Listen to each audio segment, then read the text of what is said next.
Anem a parlar clar, sense crits, sense pànic moral, sense promeses miraculoses, només fets i una mica de lògica.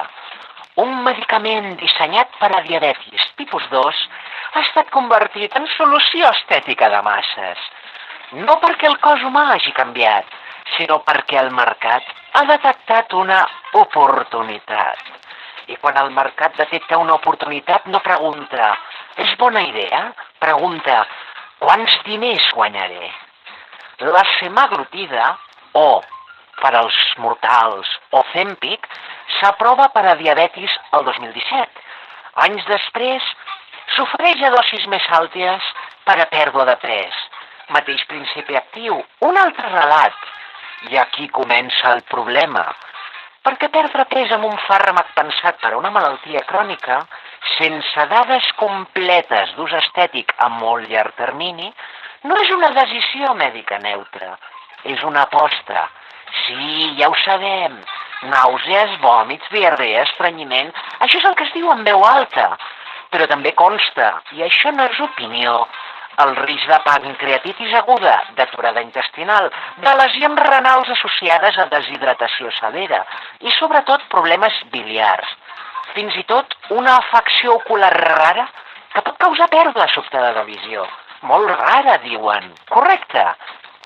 Però quan milions de persones utilitzen el mateix fàrmac, molt rara ja no és abstracta, és estadística aplicada a cossos reals. I ara ve la part que ningú vol escoltar. Quan deixes el medicament, la major part del pes torna. No és un fracàs personal, és el funcionament del producte. Els estudis mostren que, en un any, es recupera aproximadament uns 2/3 del pes perdut després d'aturar la presa del medicament. Una traducció simple. Si vols mantenir el resultat, no deixis el fàrmac. I aquí és on el somriure es torna una mica més ample, perquè això ja no és un tractament puntual, és una subscripció mensual, una subscripció on pagues diners per modificar la teva fisiologia amb un fàrmac pensat per a una altra patologia, sense saber com respondre al teu cos després de 10, 15 o 20 anys. No estàs comprant salut, estàs llogant aparença. I no, el problema no és la medicina. La medicina és una eina, pot salvar vides, pot millorar-les. El problema és el relat que et diu que el teu cos és el problema i que la solució és química ràpida i indefinida.